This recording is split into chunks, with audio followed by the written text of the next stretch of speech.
My grandmother used to say that a cook who cannot walk cannot cook. The road teaches the ingredient, she would tell me. The cold morning teaches the broth.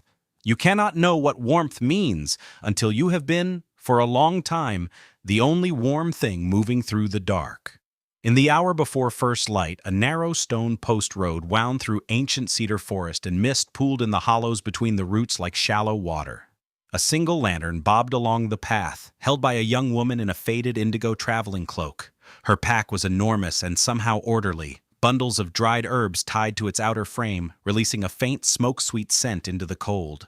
The world was the color of ink diluted in rainwater. The lantern light caught the vapor rising from her breath. She was not hurrying. She walked like someone who knew exactly how many steps remained to the next post village and had made peace with every one of them. The trees creaked. Somewhere distant, a nightbird called once and fell silent. By dawn, the post village of Kayanoki materialized from the morning fog. Perhaps 30 buildings, thatched roofs beaded with dew, a stone well at the crossroads with a frayed rope coiled on its rim. Smoke had begun to curl from 2 or 3 chimneys.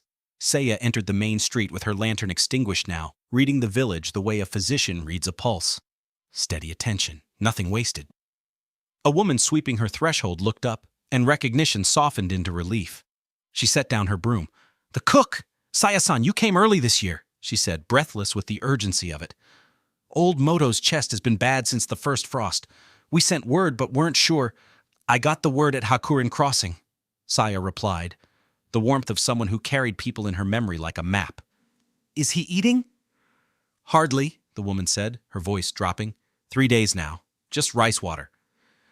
"Then I'll want your ironwood pot and whatever dried daikon you have left," Saya said, already working the problem. "And ginger if there's any, even the dried stumps, the older the better." She was already moving toward the door, the woman indicated, her pack shifting on her shoulders, her hands finding their purpose before the rest of her had finished arriving. Inside, the low-ceilinged room was warm with the residual heat of a clay brazier. An elderly man lay on a sleeping mat near the wall, his face the color of old paper, his breathing audible. Saya knelt beside the iron pot she had commandeered and set directly over the coals. Her sleeves rolled. Her hands moved through the ingredients with absorbed reverence. Dried mushrooms submerged in cold water. A knob of ancient ginger scraped clean. 3 finger lengths of dried daikon laid in like timber. The mushrooms began their slow unfurling, their folded edges opening like a hand, unclenching. The water darkening amber around them. Saya watched as though it contained information. "The mushroom has to remember it was alive before it can give anything," she murmured, not quite to the old man, not quite to herself. "You can't rush that part." The old man coughed and opened one eye. "Didn't hear you come in," he said, his voice dry, a man rationing breath. "You weren't supposed to," she answered, gentle with competence. "Lean forward a little. I need to hear your breathing from the back." She listened, her ear close, her expression reading something inward. Cold settled in the lower lung. "We'll open it up.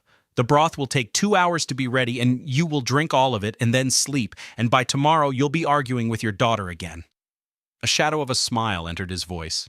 "She'll be unhappy to hear that." "I'll leave her a compress recipe as compensation," Saya said, smiling. She turned back to the pot, and from her pack she withdrew a small oilskin scroll, worn at the edges, the paper inside the color of old honey. She read from it briefly, murmured something to herself, then rolled it closed with practiced care. By midday, the mist had burned off, and the stone road gleamed faintly with residual dew.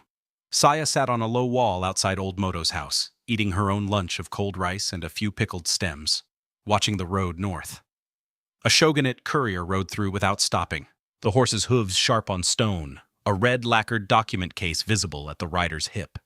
Saya watched him pass. Something in her went briefly still, not fear, not yet, just the register a person makes when the larger world moves through their smaller one. The road north was being busy that week, she would reflect later. In retrospect, she would understand why. But sitting on that wall eating cold rice, she was thinking about ginger ratios and whether the morning mist meant rain by nightfall. It is a particular luxury, thinking small thoughts. She did not know it was a luxury. Most luxuries, you don't. By dusk, the road north ascended into heavier forest. The sky between the cedar crowns was the color of cooling forged metal, orange crushed under purple, and the shadows of the trees stretched toward her from the east like something reaching. Ahead, barely visible through the mist, glowed the lights of a larger way station, Kumotoge Crossing, where a proper inn and a licensed post house shared a courtyard. She smelled the smoke before she saw the lights, and her pace quickened, not from fear, but from appetite. She had not had hot food since the day before. The inn was larger than anything Kayanoki could offer. 2 stories, the ground floor common room crowded with travelers, a serving girl moving between tables with iron kettles, paper lanterns throwing amber circles on the faces of merchants, a pilgrim, and 2 hired swords who ate separately and watched everyone. Saya took a corner position near the brazier and began to set up her portable cooking arrangement. The innkeeper watched her with the expression of a man who had long since learned that arguing with her was less profitable than the smell alone.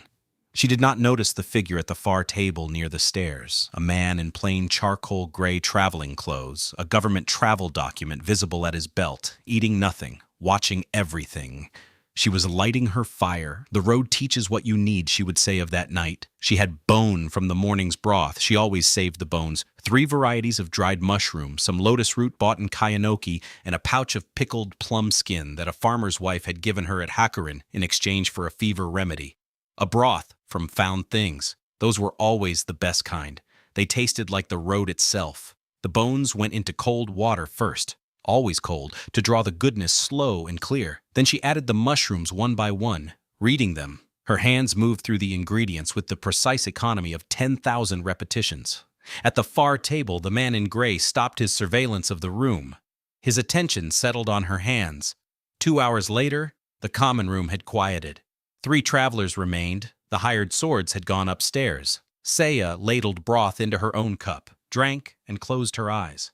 For a moment, her expression shifted from concentration to something that was simply peace. A sound at the door, 3 sharp knocks, the third one hesitant. Saya opened her eyes. A young man stumbled through, perhaps 25, well-dressed for this road, a silk and ramy layering that marked him as someone from a lord's household and far out of his usual world. He was also, clearly, very ill. His face the particular color of a man whose body has begun the quiet argument with itself that it may be about to lose. He made it to the edge of the room and sank against the wall. "Water, please," he managed, fighting to keep his voice low. "Someone, water." Saya was already moving. The innkeeper had frozen with the look of a man calculating liability, and the serving girl had retreated to the kitchen doorway. Saya knelt beside the young man, her fingers finding his wrist, reading his pulse. "How long have you been walking?" "Since the checkpoint at Tateyama," he said, his voice barely holding. "Last night." "All night and all day," she said quietly, confirming something she did not like. "Come to the fire. Can you stand?" She took his weight without asking permission and brought him to her corner, ladling broth into a clean cup. "Small sips, don't rush it. The body needs to remember how to accept warmth before it can use it." He drank, and some color returned, slow as a tide. In the background, the man in gray had gone very still. "I haven't eaten since yesterday," the young man whispered, something private breaking through his formal courtesy. "The broth, it's what is in it." "Nothing complicated," she said, with the self-effacing pride of someone who loved being asked. "Bone and thyme, mostly, some mushroom. Plum skin for the sourness. It helps the stomach remember itself." "My lord, I was carrying something to my lord. I need to reach Torimachi before—" He stopped himself and looked at her, a flicker of training surfacing, the awareness that he had said too much to a stranger. "You don't need to tell me anything," she said gently, closing the door on that line. "Just drink." He drank and closed his eyes, his breathing slowing towards something more like sleep than collapse. At his table, the man in gray made a brief notation on a small folded paper. His face revealed nothing. Before dawn, the common room lay empty, the coals low, the last lantern guttering. Saya slept against her pack in the corner, wrapped in her cloak.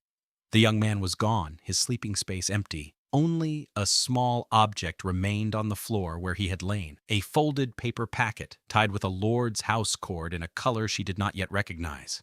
Then outside, the sound of horses. More than 2, moving fast. Saya's eyes opened. The courtyard flooded suddenly with torchlight. 4 shogunate riders, and behind them, stepping from a palanquin with unhurried precision, a figure in official charcoal gray formal wear that matched the plain clothes of the man from the corner table. The badge at his chest caught the torchlight, a silver scale, the mark of a shogunate inspector of roads. Saya stood in the inn doorway, her cloak pulled around her, the folded paper packet, which she had found on the floor and picked up without thinking, visible in her hand. His eyes found the packet. Her own face registered what it must look like. "Saya, licensed traveling healer cook of the Yamakura Registry," the inspector said, his voice the cold of deep, still water. It was not a question. "I am," she answered, carefully steady, the first instance of a voice that would soon have to learn to be very careful indeed.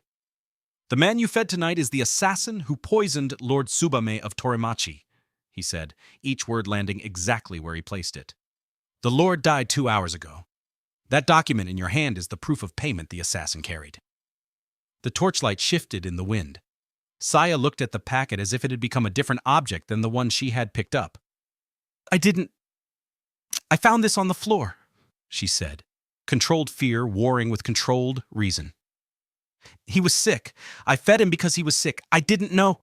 "I know what you knew," he replied. No mercy in it, and no cruelty either. Something worse, only procedure. "I have been watching you since the early evening." He paused. Something moved behind his eyes, a calculation already completed. "You will come with me. You are charged with conspiring in the assassination of a domain lord.